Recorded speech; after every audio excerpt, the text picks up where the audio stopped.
Hello and welcome to our special broadcast. I'm Shireen Bhan. Indian Defence Forces carried out precision strikes on 9 terror camps in Pakistan and Pakistan-occupied Kashmir. Codenamed Operation Sindoor, the strike comes 2 weeks after terrorists targeted tourists in Jammu and Kashmir's Pahalgam, resulting in the death of 26 civilians. The strikes were carried out between 1:05 in the morning and 1:30 a.m. and targeted 9 terror sites at 7 places in Pakistan and Pakistan-occupied Kashmir. Now, these places are Muzaffarabad, Kotli and Bimbar in Pakistan-occupied Kashmir, and Sialkot, Muridke, Gulpur and Bawalpur. Pakistan confirmed the strikes and said 26 people have been killed and dozens injured. But let's talk specifically about Bahawalpur. Located about 100 kilometers from the border, the Markaz Subha camp in this area served as the headquarters of the terrorist group Jaish-e-Mohammed. Masood Azhar, the head of the terror group, admitted that 10 of his family members and 4 associates have been killed in the strikes by Indian forces this morning. Masood Azhar was designated a global terrorist by the United Nations Security Council in 2019. In a press conference flagged by 2 women military officers, Foreign Secretary Bikram Misri said that the operations were measured, appropriate and non-escalatory. The Indian Army said that no Pakistani military establishments were targeted. The Air Force said it is prepared to respond to any Pakistani misadventure.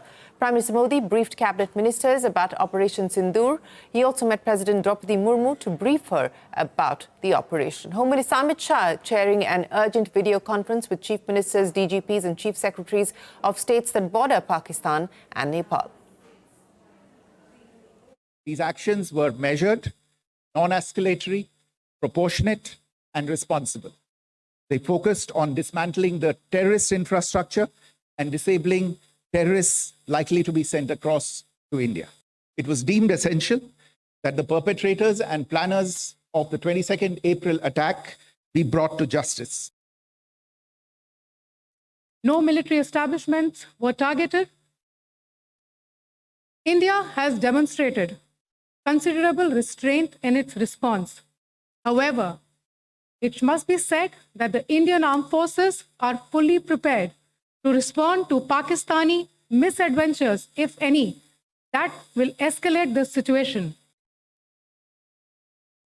Operation Sindoor 22 अप्रैल को पहलगाम में हुए विभत्स आतंकवादी हमले के शिकार मासूम नागरिकों व उनके परिवारों को न्याय देने के लिए लॉन्च किया गया था। इस कार्रवाई में 9 टेररिस्ट कैंप्स को टारगेट किया गया और पूरी तरह से इसे बर्बाद किया गया।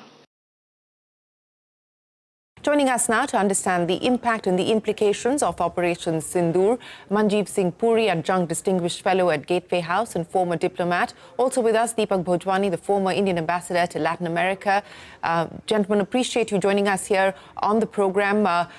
Ms. Puri, if I could start by asking you, Operation Sindoor launched overnight, targeting 9 specific sites in Pakistan-occupied Kashmir and in Pakistan.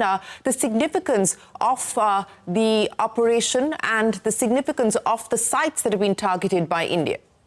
First of all, I must say, this was expected and it was the need of the hour. It was necessary for India to respond to Pakistan, which had carried out a heinous terror attack within India and disrupted a life for common people who have come from across the country. Absolutely right. Look, in my opinion, we have done the right thing. We have targeted areas which are associated with terror, which are associated with terrorist camps. We've been clear that we have avoided Pakistani civilian areas and even their military. We've done this in a precision manner and as the press statement says, in a non-escalatory manner, which is why the rest of the world has said, look, you have a right to be able to take action against what was done about you. And that is very, very important in what we have stressed. For me, 2 places are particularly important, Bawalpur and Muridke, because these places are not exactly next to the border where only these LETs, etc., are known camps, forward camps are there, but where fundamental bases are there. So what we've done is right. It gives a strong message to the Pakistanis and, of course, the world as well as our public that, look, we are strong, we are determined, and we will give a fitting reply if such kind of things are ever done on the soil of India. Absolutely, a fitting response there from India. But Mr. Bhojwani, let me bring you into the conversation as well. As we just heard there from Mr. Puri, the significance of the sites that have been targeted as part of Operation Sindoor. But more importantly now, the response that we should be prepared for. Of course, it would be foolish to speculate on how Pakistan intends to respond. But given the political pressure, given the global pressure that is also at this point in time being exerted on Pakistan, we heard from President Trump as well as Secretary Rubio asking for restraint. Do you believe that Pakistan finds itself somewhat boxed in a corner today? They've also got that crucial IMF meeting coming up on the 9th, which will determine in many ways the economic future of Pakistan as well. Shireen, I think Pakistan has been in kinetic response mode for the last perhaps 2-3 decades. Their sponsorship of terrorism is a known fact. That's why they're on the Financial Action Task Force grey list. They should be on the blacklist in many ways. But the fact of the matter is that they are getting financing from Saudi Arabia, which has given them, I think, billions of dollars in terms of deposits in their treasury. China, of course, which is financing the CPEC, and even other countries. In fact, now the IMF is talking to them also.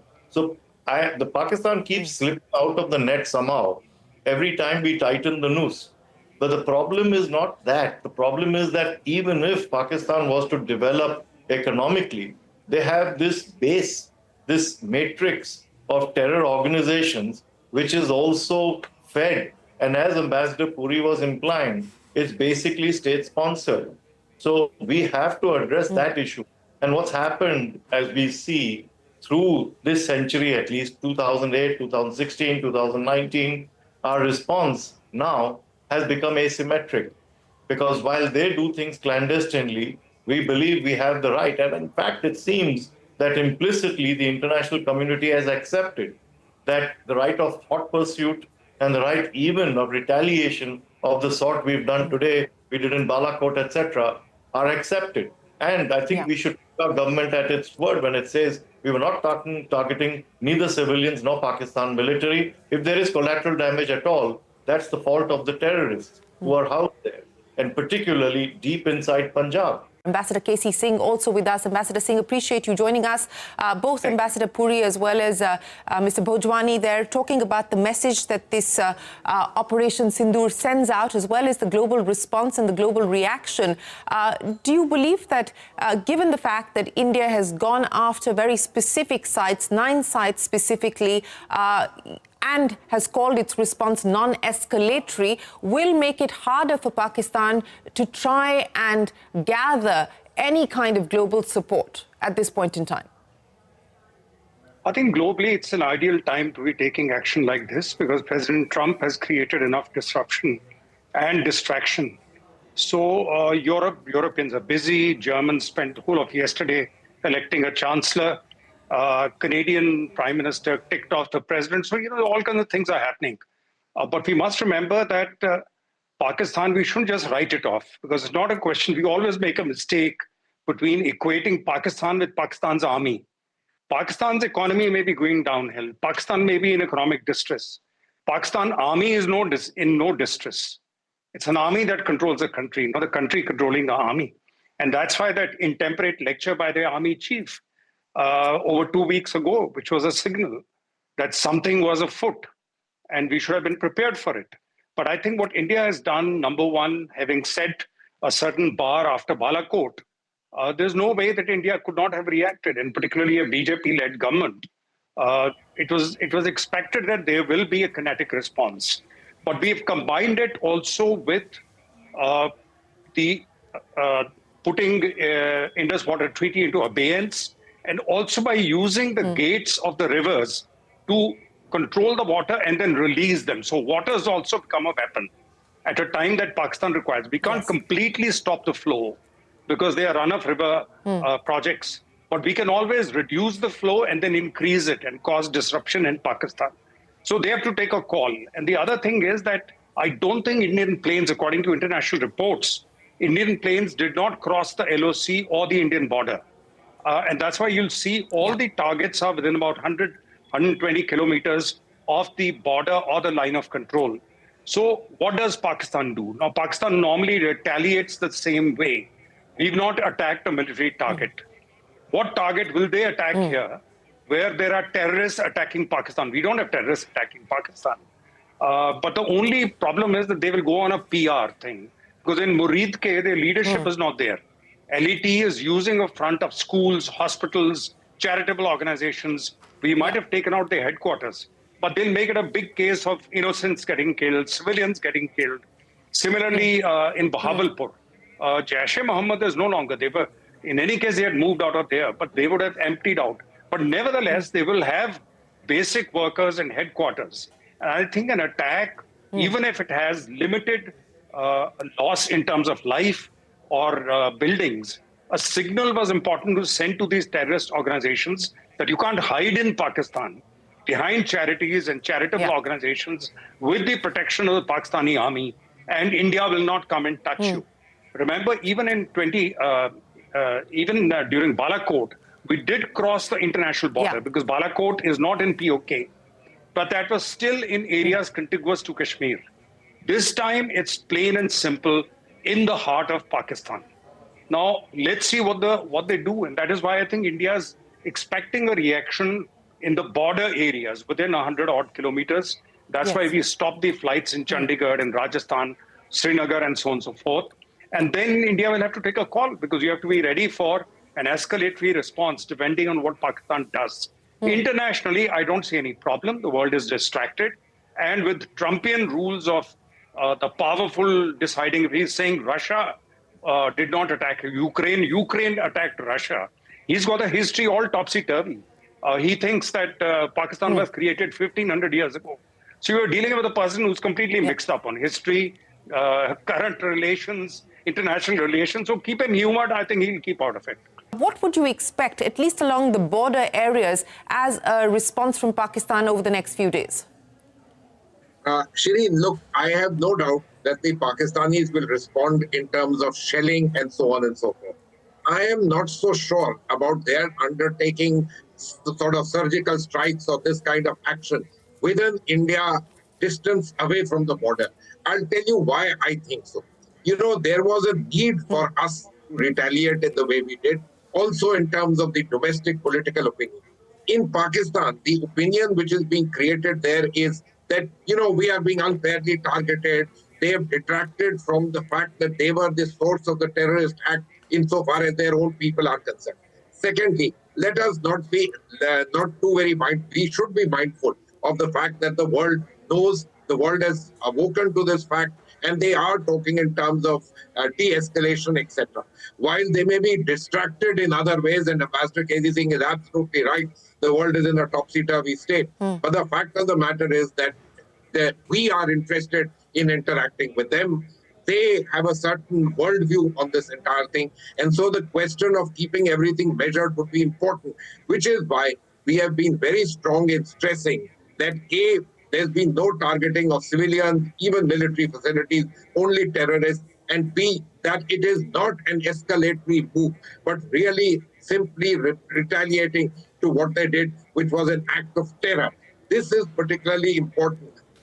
Of course, the rest depends on the Pakistanis. If they escalate, I have little doubt that the Indian armed forces are more than prepared for giving them a bloody nose, which they will remember for a fairly long time. But in a sense, for the moment, the ball is in their court. Mr. Bhotwani, if I could get you to comment on that. The role of the Pakistan army, as he said, the Pakistan government may find itself in a precarious fiscal position and its economy may be in dire straits, but the Pakistan army finds itself in no distress. And especially given the kind of commentary that's been coming in from the Pakistan army officials, do you believe that there is likely to be dissonance between what the government may wish to do and what the Pakistan army intends to do? We'll have to see how it plays out, but my feeling personally is that the government will have to go along with what the army says. There's far too much political pressure on them to look strong and to look like they intend to retaliate, even though they may not want to. Of course, they've got more pressure internationally than we do, and that was evident in the recent UN Security Council meeting where we were not present because they're non-permanent members. They called the meeting, but from today's reports, it appears that they didn't get what they wanted, And a lot of members of the Security Council were questioning them on what they were doing and what they planned to do about LET operations. Now, basically, the Pakistani army is in control of that country. They've proved it time and again, despite the popularity, the apparent obvious popularity that Imran Khan enjoys, and the fact that he should have won the election and been elected. But they managed to keep control of that country against all odds. So they clearly run the show. And this, let's not forget, is an absolute military operation. So there's no question that the civilians will be told to take a back seat, and they'll be told that the army will see what it wants to do. Of course, there will be constraints on the army, not just international. Even the fact that today India is far better prepared than it ever was. Forget about 2008, even then in 2019. We won't be losing any aircraft, as we haven't apparently, if the government is to be believed. And I think the army will have to reconsider anything it might want to do overtly. But that doesn't mean to say they will not continue with their covert operations, which I believe will not stop. Now, that is the longer game. They have to play and bring such pressure to bring on them, to bear on them, that they will have to roll back their support of these elements. While we here in India, in Kashmir, I was there last September, the atmosphere was fantastic. Clearly, there are either cells or rogue elements who have been, of course, sponsored by the Pakistani side, who are doing this on our side, okay? And we also have to keep in mind that there's Pakistani infiltration too. So that, I suspect, is going to continue. And we'll have to play the long game too, but with increasing pressure on Pakistan. And the army will just have to live with it or give up.